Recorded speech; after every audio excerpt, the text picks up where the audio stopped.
pada hari ini izinkan kami untuk menyebarkan pemahaman dan penerapan budaya positif. Jadi pada pelatihan guru penggerak, calon guru penggerak angkatan 8 dan 9, pada kegiatan kali ini kita mempelajari dengan tema budaya positif. Jadi pada aksi nyata, maka kegiatan yang dilakukan adalah menyebarkan pemahaman dan penerapan budaya positif di lingkungan sekolah atau satuan pendidik. Jadi perkenalkan, saya Hafiz Hadi, calon guru penggerak angkatan 8 SMA Negeri 4 Bukit Tinggi. Bapak Ibu yang kami banggakan, bahwa ketika kita berbicara tentang budaya positif, maka budaya positif tersebut adalah akan menciptakan rasa aman dan nyaman pada murid selama proses pembelajaran. Jadi ketika budaya positif itu sudah ada di dalam satuan pendidikan, kelas, maka di sana terciptalah rasa aman dan nyaman sehingga proses pembelajaran berjalan baik dan lancar. Kemudian dengan budaya positif tersebut bisa mendorong murid untuk mampu berpikir, bertindak, mencipta sebagai proses memerdekakan dirinya, sehingga murid lebih mandiri dan bertanggung jawab. Jadi dalam kegiatan di satuan pendidikan atau kelas, maka perlu kita menanamkan budaya positif kepada baik diri si pendidik ataupun bagi diri murid sendiri. Kenapa demikian? Karena efek dari budaya positif itu adalah seorang murid bisa berpikir, bertindak, mencipta sebagai proses memerdekakan dirinya. Ketika suatu budaya positif sudah tertanam di diri peserta didik, maka apa saja kegiatan proses pembelajaran itu bisa dilakukan sesuai dengan bakat dan minat peserta didik tersebut. Kemudian ketika berbicara tentang budaya positif, ada 8 konsep inti budaya positif. Yang pertama ada perubahan paradigma belajar, yang kedua disiplin positif, yang ketiga nilai-nilai kebajikan, yang keempat kebutuhan dasar manusia, yang kelima motivasi perilaku manusia, yang keenam posisi kontrol guru, dan ketujuh keyakinan kelas, dan kedelapan adalah segitiga restitusi. Oke, untuk yang pertama, konsep inti budaya positif tersebut adalah pembelajaran dengan paradigma baru. Mungkin Bapak Ibu kita sudah lama menjadi seorang pendidik, maka sudah tertanam bagaimana paradigma pembelajaran di kurikulum sebelumnya. Mau apakah kurikulum K13 ataupun kurikulum sebelumnya KTSP. Jadi di dalam pembelajaran dengan paradigma baru ini, pembelajaran merupakan pembelajaran yang dirancang berdasarkan prinsip pembelajaran berdiferensiasi, sehingga para peserta didik belajar sesuai kebutuhannya berdasarkan tahap perkembangan sesuai teori psikologi modern untuk mewujudkan profil pelajar Pancasila. Jadi Bapak Ibu, ketika kita membahas tentang kurikulum 2013, maka yang muncul adalah bagaimana pengembangan profil pelajar Pancasila di dalam diri peserta didik. Oleh karena itu, di dalam kurikulum Merdeka, maka ada namanya budaya positif yang harus dikembangkan oleh satuan pendidikan baik di sekolah ataupun di kelas.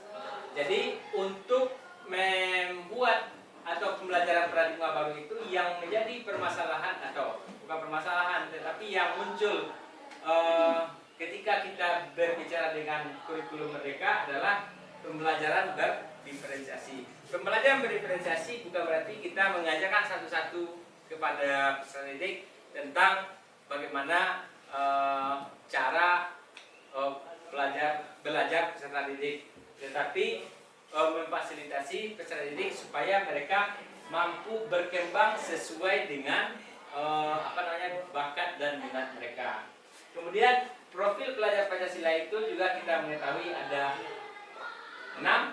Yang pertama ada namanya beriman bertakwa kepada Tuhan Yang Maha,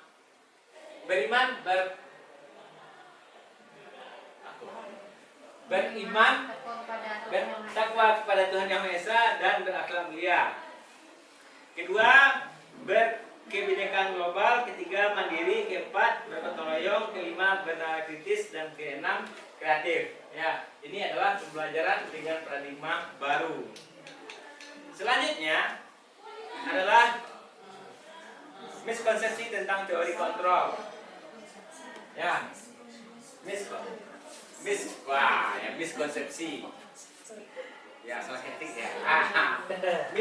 Miskonsepsi tentang teori kontrol, bahwa yang menjadi miskonsepsi itu adalah seorang guru mengontrol murid.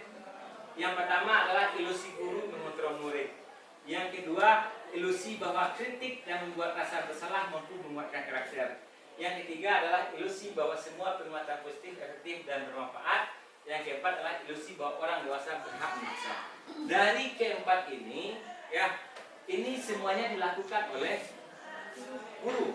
Ya, tetapi dari kontrol ini tentu ada yang lebih baik untuk menguatkan menguatkan nilai-nilai positif dari peserta didik. Apakah ini dan ini? Ya. Jadi dari ini, ilusi guru mengontrol murid itu adalah dia berilusi untuk bahwa murid itu bisa dikontrol sesuai dengan apa yang diinginkan oleh seorang guru. Kemudian ilusi bahwa kritik dan membuat rasa bersalah maupun menguatkan karakter, bahwa kita memberikan penguatan berdasarkan kesalahan. Dengan kesalahan yang dilakukan oleh siswa, kita berharap dia bisa berubah melakukan sesuatu yang positif. Kemudian yang ketiga, ilusi bahwa orang dewasa berhak memaksa. Ketika kita berbicara tentang guru dan anak, maka yang menjadi pemikiran kita adalah orang dewasa berhak melakukan apa saja atau menginstruksikan apa saja supaya anak bisa melakukan hal yang positif. Dan yang terakhir adalah ilusi bahwa semua penguatan positif, efektif, dan bermanfaat. Jadi untuk yang keempat ini adalah kita memberikan nilai-nilai positif kepada anak sehingga dia bisa berubah menjadi efektif. Jadi untuk dari keempat ini, 3 yang merupakan tekanan dan 1 adalah penguatan atau penggalian dari nilai positif dalam diri peserta didik. Kemudian selanjutnya adalah mengubah paradigma stimulus respon ke pendekatan teori kontrol. Jadi stimulus respon itu adalah ketika kita memberikan tekanan kepada si murid. Maka untuk di kurikulum 2013 ini, maka yang dipakai adalah pendekatan Merdeka adalah pendekatan teori kontrol, karena di sini kita bisa melihat perbedaan stimulus respon dengan teori kontrol. Yaitu yang pertama ada realitas. Untuk stimulus respon ada realitas kebutuhan kita sama, sedangkan untuk teori kontrol adalah realitas kebutuhan kita berbeda. Ini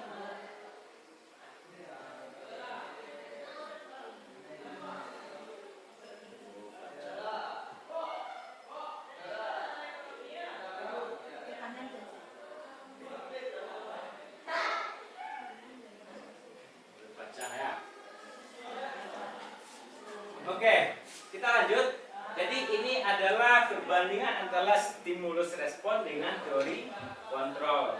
Jadi salah satunya adalah bahwa realitas kebutuhan kita lama untuk respon, kemudian teori kontrol adalah realitas untuk kita berbeda. Jadi sebenarnya bahwa setiap kita itu memiliki perbedaan masing-masing. Maka untuk memberikan budaya positif, tentu kita perlu memberikan kontrol sehingga nilai positifnya tersebut bisa muncul dari diri peserta didik. Itu salah satunya. Selanjutnya,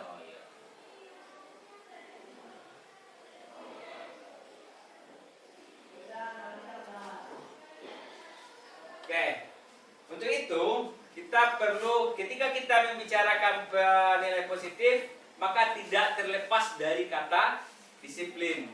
Ketika berbicara disiplin, maka kita akan mengetahui apa arti dari disiplin tersebut. Disiplin berasal dari kata disiplina yang berarti belajar. Disiplin mengacu pada disiplin diri yang memiliki tanggung jawab terhadap apa yang dilakukannya berdasarkan nilai-nilai yang diyakini. Disiplin positif merupakan salah satu cara penerapan disiplin yang bertujuan untuk menumbuhkan kesadaran serta memberdayakan peserta didik tanpa imbalan, penghargaan, ancaman ataupun hukuman. Sebagai pendidik, tujuan kita adalah menciptakan peserta didik yang memiliki disiplin diri sehingga mereka berperilaku mengacu pada nilai-nilai kebajikan universal dan memiliki motivasi intrinsik dalam perubahan perilaku ke arah yang lebih baik. Jadi, disiplin itu merupakan salah satu cara penerapan untuk menumbuhkan kesadaran. Ya. Kemudian, ketika kita berbicara disiplin, kita tidak harus memberikan penghakiman, kemudian konsekuensi sehingga muncul motivasi intrinsik dalam diri. Itu tidak. Ketika kita lakukan hal tersebut, itu tidak akan berlaku bagi seorang murid. Maka yang perlu kita lakukan adalah ketika kita menimbulkan budaya positif, maka perlu guru memberikan perilaku mengacu pada nilai-nilai kebajikan universal sehingga potensi atau nilai-nilai positif tersebut muncul dalam diri peserta didik.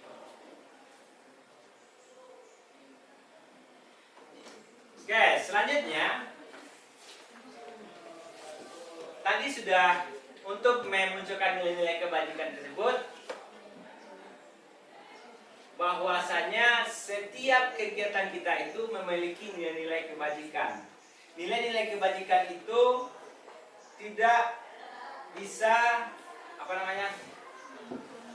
tidak bisa dikaitkan dengan perbedaan suku, bangsa, agama, bahasa maupun latar belakangnya. Contoh nilai kebajikan institusi. Jadi setiap institusi itu memiliki nilai kebajikan. Salah satunya saya ditulis di sini ada 3 institusi. Yang pertama ada institusi Profil Pelajar Pancasila, yang kedua ada Ibo Primaries Program PYP, dan institusi keterampilan hidup Life Skill. Jadi di dalam masing-masing institusi itu ada nilai-nilai kebajikan.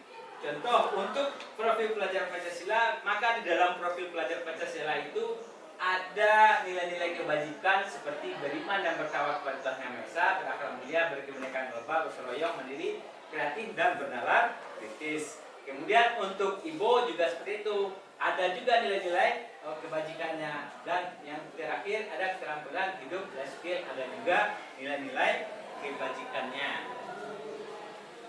Oke, selanjutnya ada kebutuhan dasar manusia. Kebutuhan dasar manusia itu adalah segala sesuatu yang kita lakukan untuk mendapatkan apa yang kita inginkan.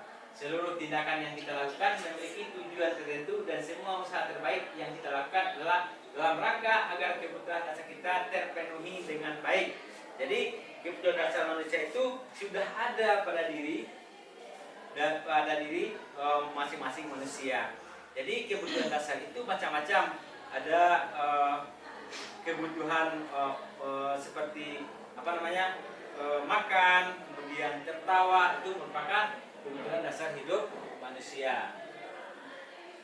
Nah, ini dia 5 kebutuhan dasar manusia itu. Ada bertahan hidup, kasih sayang, penguasaan, kebebasan, dan kesenangan. Kebutuhan dasar manusia ini, yang 5 ini sudah ada dalam diri manusia. Itu tidak bisa dipungkiri lagi. Contohnya bertahan hidup, makan, pakaian, tempat tinggal, keamanan, kesehatan. Itu merupakan kebutuhan dasar manusia, dan itu memang dibutuhkan oleh manusia. Kemudian yang kedua adalah kasih sayang dan rasa diterima. Rasa diterima, dipedulikan, berbagi, kerjasama, menjadi bagian dalam kelompok. Itu juga. Assalamualaikum warahmatullahi wabarakatuh. Waalaikumsalam warahmatullahi wabarakatuh. Selamat pagi semuanya. Pagi. Oke, bagaimana kabarnya hari ini? Alhamdulillah hari ini. Alhamdulillah semuanya sehat. Ada yang tidak hadir hari ini? Ada. Ada. Siapa? Zaki. Kenapa Zaki?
masing-masing. Ya, paham?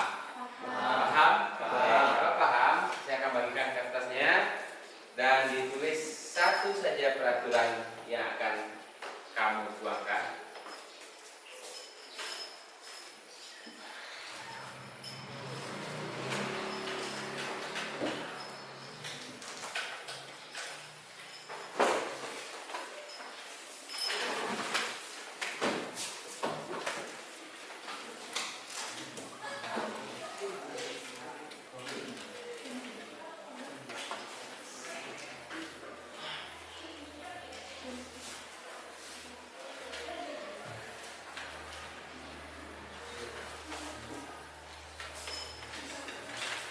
Kamu sudah mendapatkan kertas. Sekarang silakan tuangkan keinginan kamu, pemikiran kamu terhadap aturan-aturan yang akan kamu laksanakan di kelas.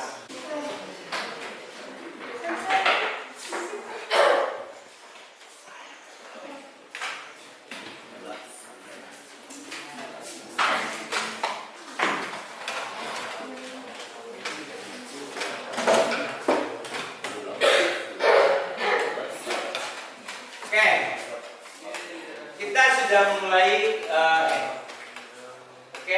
kita sudah melihat hasil curahan kamu di kertas ini dan kita sudah kelompokkan berdasarkan kesamaan atau kemiripan dari peraturan yang ingin kamu laksanakan di kelas. Untuk yang pertama, berdasarkan kelompok ini, maka keyakinan kelas kita adalah apa? Yang pertama, berpartisipasi dalam pelaksanaan pembelajaran. Yang kedua, tertib saat. Tiga, datang tepat waktu. Empat, tidak pernah duduk di bangku. Lima, makan saat jam istirahat. Enam, menghormati guru. 7, berbicara sopan. 8, buang sampah pada 9, 8 ya. 8.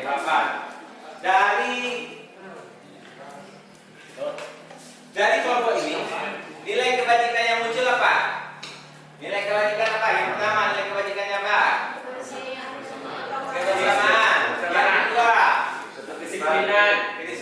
Yang ketiga, disiplin. Yang keempat, disiplin. Yang kelima, tidak boleh makan minum. Disiplin. 7, saling menghargai. 8, menghargai. Saling menghargai. Ya. Jadi itu nilai-nilai kebajikan yang telah kita tuangkan dalam kertas kamu.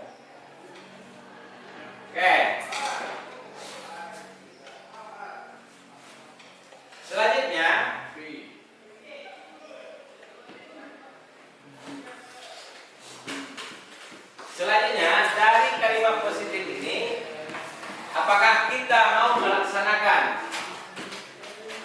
kesepakatan atau keyakinan kelas kita? Bisa? Bisa. Bisa berpartisipasi aktif dalam pembelajaran? Bisa. Bisa tertib selama PPM? Bisa. Bisa datang tepat waktu? Bisa. Bisa duduk di kursi masing-masing? Bisa. Tidak bisa makan saat jam istirahat? Bisa. Bisa menghormati guru dan teman? Bisa. Bisa berbicara sopan? Bisa. Bisa buang sampah pada tempatnya? Bisa. Kalau sudah merupakan keyakinan kelas, maka untuk hari ini dan seterusnya kita akan melaksanakan keyakinan kelas, yaitu berpartisipasi dalam pembelajaran. Yang kedua, tertib selama PPM. Yang ketiga, datang tepat waktu. Yang keempat, duduk di kursi masing-masing. Yang kelima, makan saat jam istirahat. Yang keenam, menghormati guru dan teman. Yang ketujuh, berbicara sopan. Dan kedelapan, buang sampah pada tempatnya. Jadi ini merupakan keyakinan kelas kita, ya. Untuk itu, ke depan hari ini dan ke depan kita akan melaksanakan keyakinan kelas kita secara bersama-sama. Ya, paham? keyakinan kita bersama, baik saya dengan kamu, sehingga kegiatan proses PBM kita berjalan dengan baik dan lancar.